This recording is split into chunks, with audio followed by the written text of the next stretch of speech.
I silenced my boyfriend's messages after he pressured me for gifts while his daughter ignored me. Now our relationship is falling apart. I'm a 32-year-old consultant, and recently I had a business trip that completely shook up my relationship with my boyfriend Brian, 38M, and his daughter. I'm sharing this to get some perspective because honestly, I'm feeling pretty lost and unsure if I'm being unreasonable. So, a bit about me first. I work as an external consultant for a tech company, mostly traveling to help clients expand their services. It's not a super easy job. Lots of tight deadlines, a ton of prep, and a constant push to be professional and on top of things. This particular trip to Japan was a big deal. It was an 8-day trip, and while I'd be with 3 colleagues for part of it, the schedule was pretty intense. We'd only be together at the main site for 2 days before splitting up to cover different regions. The rest of the time was full of meetings, client sessions, and all kinds of work that required focus and energy. I had my accommodations booked through the client, which was a nice, single room reserved specifically for me.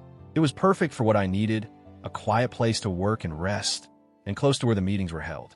I was really excited about this trip, partly because it was a chance to prove myself at an important client site, and partly because I enjoy Japan's culture, even if it was just for work. On the home front, I'm a mom to 2 young kids, ages 4 and 5, which means I don't get to see them as much as I'd like when I travel. So leaving them behind is always hard for me emotionally. I try to make up for it by being present whenever I'm home and sharing as much as I can. My boyfriend Brian and I had been together for about 8 months when this trip was planned. He's 38 and has a 17-year-old daughter from a previous relationship. I've been making an effort to build a relationship with his daughter. We talk sometimes mostly about her interests like anime and some niche characters she's really into. Overall, I thought we were in a good place, balancing our lives and supporting each other. I told Brian about the trip well in advance because I wanted him to be prepared. He seemed off, though, not overtly negative, but distant. When I asked if everything was okay, he said he was just stressed about his own work and assured me it wasn't anything to worry about. I wanted to trust him, so I didn't push further. So, a few days after I told Brian about my trip, things started to get a bit weird. He wasn't as communicative as usual, and when I tried to check in with him, he just brushed it off saying work was stressful.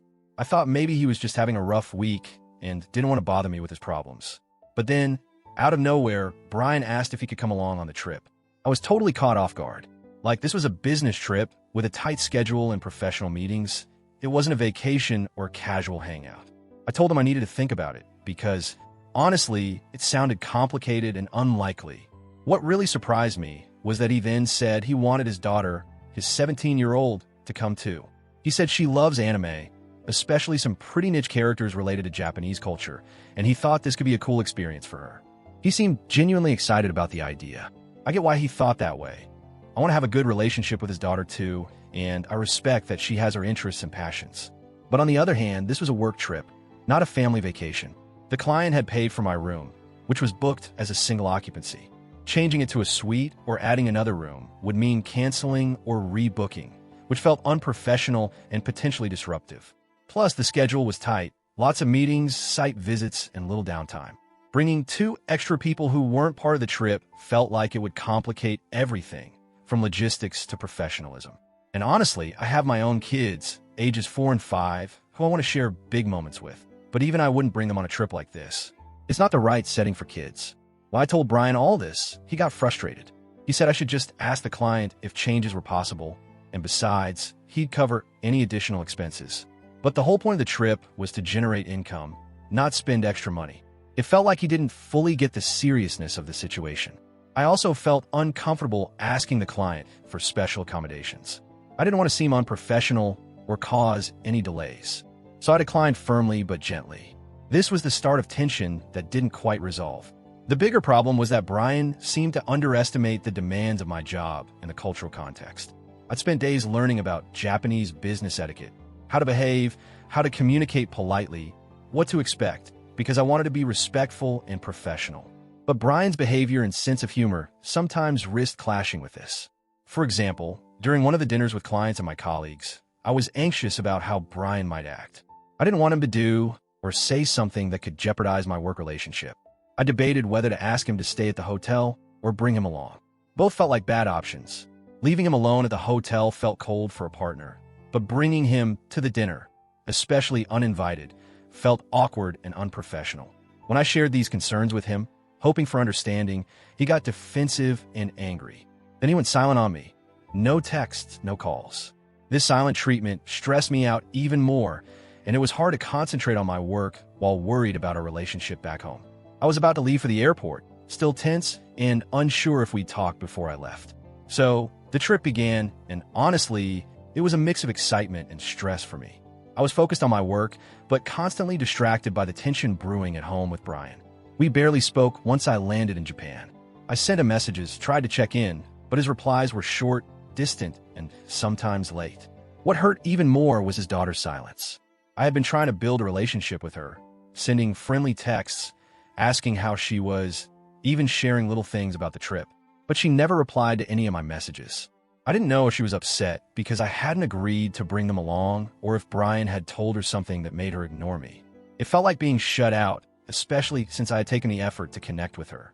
I started to feel like maybe this was all my fault. Maybe I had mishandled things or offended them somehow. About halfway through the trip, I decided to buy a gift for Brian's daughter, a huge plush of one of her favorite anime characters. I thought it might break the ice or show her that I cared despite everything.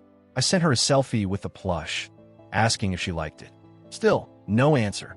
Then, about a day or two before I was set to fly home, Brian started bombarding me with texts. He was asking for a bunch of gifts, not just for his daughter, but also for his nieces. He wanted me to get specific things, and some of them were pretty pricey. I was already feeling frustrated and hurt by the silence from his daughter. And now, here was Brian, expecting me to spend money on all these gifts without even acknowledging the fact that his daughter hadn't responded to my messages the entire trip. I told him, honestly, that I felt disrespected and ignored, and I didn't think it was fair to expect me to keep buying gifts when there was no communication from his side. But Brian didn't seem to care. He didn't apologize or even acknowledge what I said. At that point, I just silenced his notifications on my phone and decided to buy presents only for my own family. I didn't want to keep being pressured or feel like I was being taken advantage of. When I finally landed back home, I was relieved to see my kids and just wanted to focus on them after being away for over a week. I needed that time to reconnect and heal from the stress of the trip and everything that had happened with Brian. I kept postponing meeting Brian because, honestly, I was emotionally drained and unsure if I was ready to face him. When we finally did meet, we went out for pizza. The atmosphere was tense. Brian looked uncomfortable, and I could tell he was holding back some feelings.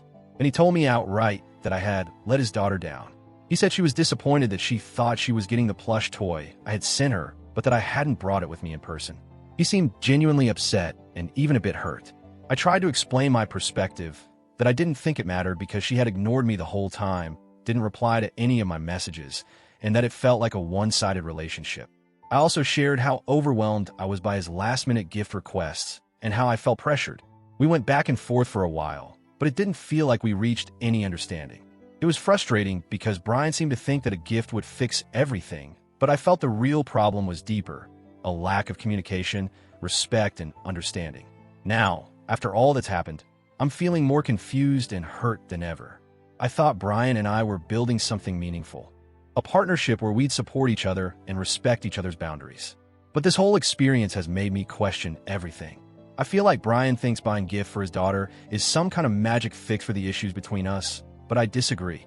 To me, a gift doesn't replace communication, respect, or genuine connection. If anything, the pressure to buy things when his daughter wasn't even responding felt like I was being used, or at least not appreciated.